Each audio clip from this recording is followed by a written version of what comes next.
Welcome back to the next chapter of Harry Potter and the Sorcerer's Stone. Chapter 3, The Letters from No One. The escape of the Brazilian boa constrictor earned Harry his longest ever punishment. By the time he was allowed out of his cupboard again, the summer holidays had started, and Dudley had already broken his new video camera, crashed his remote control airplane, and, first time out on his racing bike, knocked over old Mrs. Figg as she crossed Privet Drive on her crutches. Harry was glad school was over, but there was no escaping Dudley's gang, who visited the house every single day.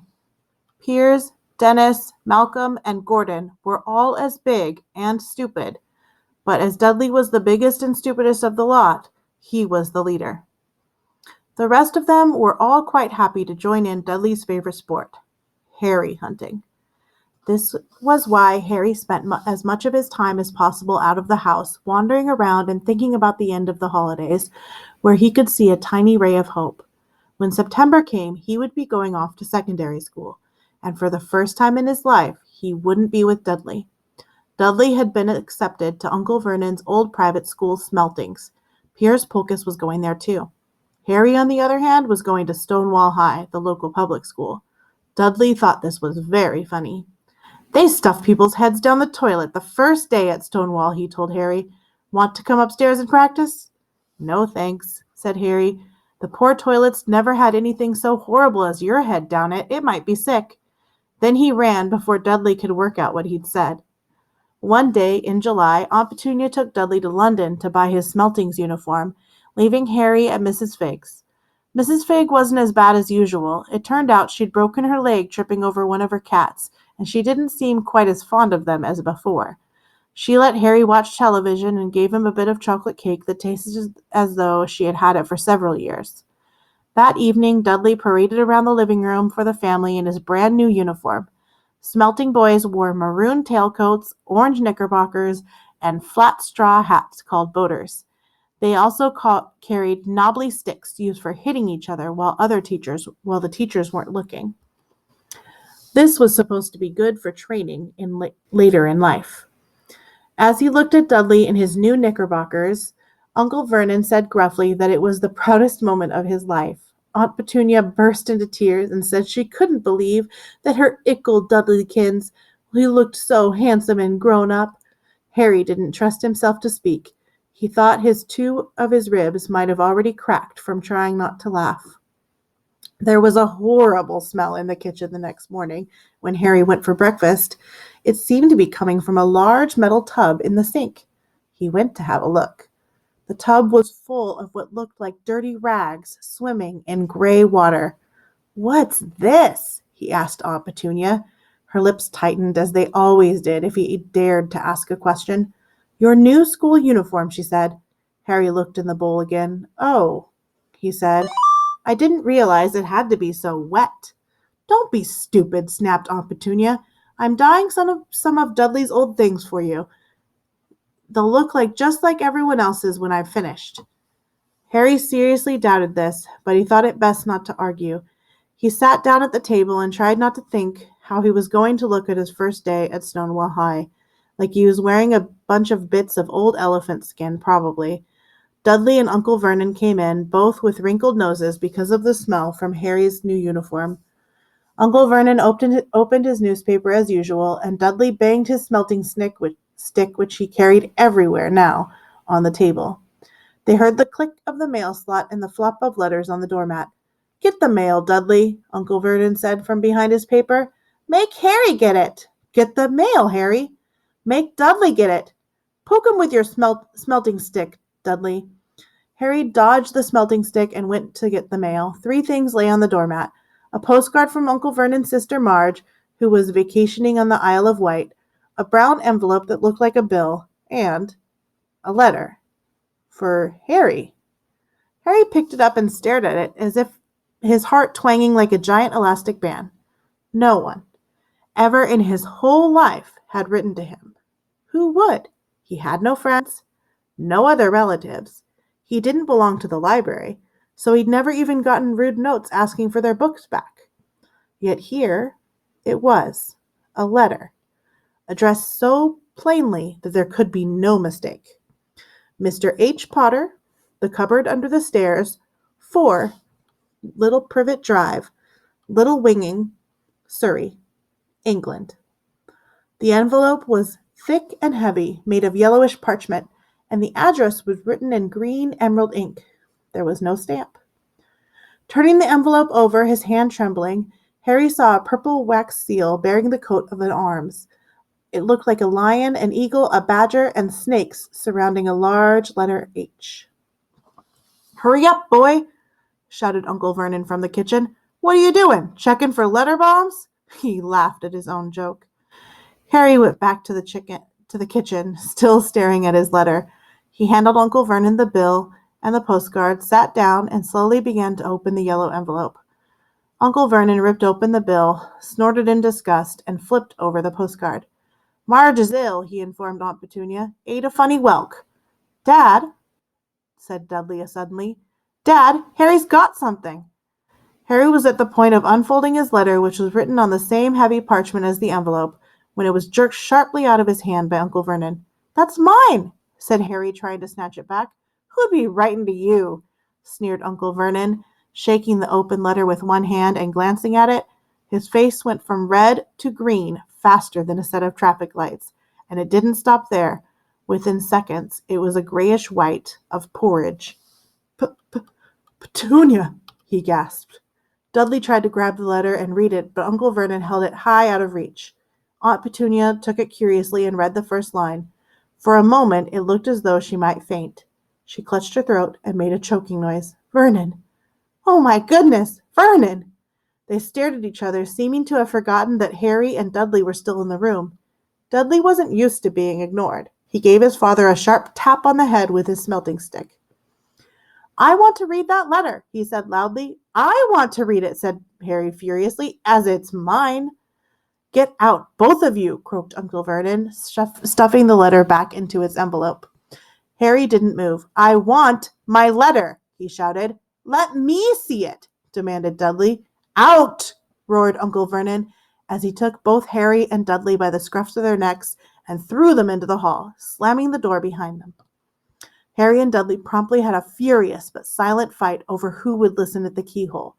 Dudley won, so Harry, with his glasses dangling from one ear, lay flat on his stomach to listen at the crack between the floor and the door. "Vernon," Aunt Petunia was saying in a quivering voice, "look at the address. How could they possibly know where he sleeps? You don't think they're watching the house?" "Watching, spying, might be following us," muttered Uncle Vernon wildly. "But what should we do, Vernon? Should we write back? Tell them we don't want—" Harry could see Uncle Vernon's shiny black shoes pacing up and down in the kitchen. "No," he said finally. "No, we'll ignore it. If they don't get an answer, yes, that's best. We won't do anything." "But I'm not having one in the house, Petunia. Didn't we swear when we took him in that we'd stamp out that dangerous nonsense?"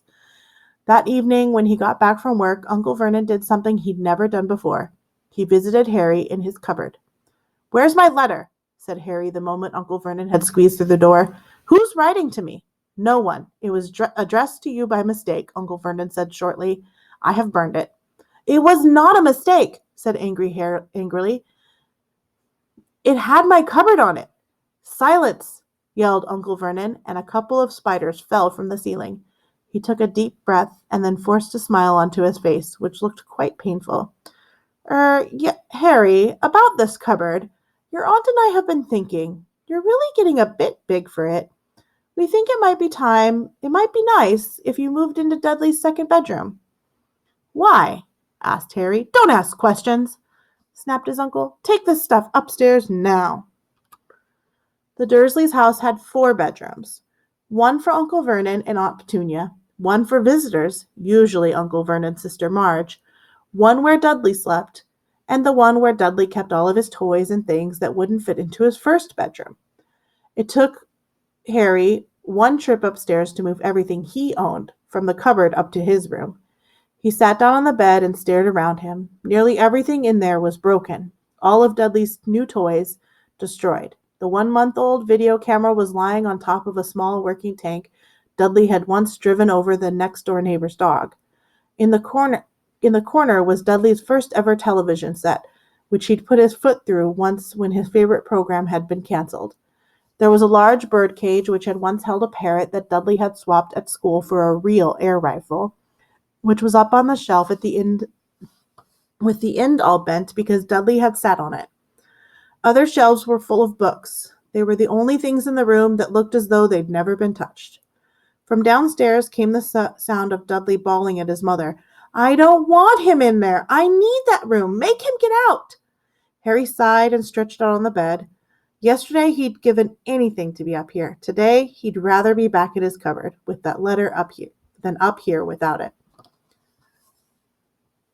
Next morning at breakfast, everyone was rather quiet. Dudley was in shock. He'd screamed, whacked his father with his smelting stick, had been sick on purpose, kicked his mother, and thrown his tortoise through the greenhouse roof, and he still didn't have his room back. Harry was thinking about this time yesterday, bitterly wishing he'd opened the letter in the hall. Uncle Vernon and Aunt Petunia kept looking at each other darkly. When the mail arrived, Uncle Vernon, who seemed to be trying to be nice to Harry, made Dudley go get it. They heard him banging things with his smelting stick all the way down the hall. Then he shouted, "There's another one! Mr. H. Potter, the smallest bedroom, 4 Privet Drive." With a strangled cry, Uncle Vernon leapt from his seat and ran down the hall, Harry right behind him. Uncle Vernon had to wrestle Dudley to the ground to get the letter from him, which was made difficult by the fact that Harry had grabbed Uncle Vernon around the neck from behind. Another minute of confused fighting in which everyone got hit a lot by the smelting stick. Uncle Vernon straightened up, gasping for breath, with Harry's letter clutched in his hand. "Go to your cupboard. Your bedroom," he wheezed at Harry. "Dudley, go. Just go." Harry walked around and around in his new room. Someone knew he'd moved out of his cupboard, and they seemed to know that he hadn't received his first letter. Surely that meant they'd tried again. And this time, he'd make sure they didn't fail. He had a plan. The repaired alarm clock rang at 6 o'clock the next morning. Harry turned it off quickly and dressed silently. He mustn't wake the Dursleys. He stole downwards without turning on any lights. He was going to wait for the postman on the corner of Privet Drive and get all the letters for number 4 first. His heart hammered as he crept across the dark hall toward the door. Argh! Harry leapt into the air. He'd trodden on something as big and squashy on the doormat, something alive. Lights clicked on upstairs, and to his horror, Harry realized that the big squashy something had been his uncle's face. Uncle Vernon had been lying at the foot of the front door in a sleeping bag, clearly making sure that Harry didn't do exactly what he'd been trying to do. He shouted at Harry for about half an hour, and then told him to go and make a cup of tea. Harry shuffled miserably off into the kitchen, and by the time he got back, the mail had arrived right into Uncle Vernon's lap. Harry could see 3 letters addressed in green ink. He began, but Uncle Vernon was tearing the letters into pieces before his eyes. Uncle Vernon didn't go to work that day. He stayed home, and he nailed up the mail slot. "See," he explained to Aunt Petunia through a mouthful of nails, "if they can't deliver them, they'll just give up." "I'm not sure that'll work, Vernon." "Oh, these people's minds work in strange ways, Petunia. They're not like you and me," said Uncle Vernon, trying to knock in a nail with a piece of fruitcake Aunt Petunia had just brought him. On Friday, no less than 12 letters arrived for Harry. As they couldn't go through the mail slot, they'd been pushed under the door, slotted through the sides, and a few even forced through the small window in the downstairs bathroom. Uncle Vernon stayed home again. After burning all the letters, he got the hammer and nails and boarded up the cracks around the front and back doors so no one could go out. He hummed "Tiptoe Through the Tulips" as he worked, and jumped at all small noises. On Saturday, things began to get out of hand. 24 letters to Harry found their way into the house, rolled up and hidden inside each of the 24 eggs that their very confused milkman had handed Aunt Petunia through the living room window. While Uncle Vernon made furious telephone calls to the post office and the dairy, trying to find someone to complain to, Aunt Petunia shredded the letters in her food processor. "Who on earth wants to talk to you this badly?" Dudley asked Harry in amazement. On Sunday morning, Uncle Vernon sat down at the breakfast table looking tired and rather ill, but happy. "No post on Sundays," he reminded them cheerfully as he spread marmalade on his newspapers. "No damn letters today." Something came whizzing down the kitchen chimney as he spoke and caught him sharply in the back of the head.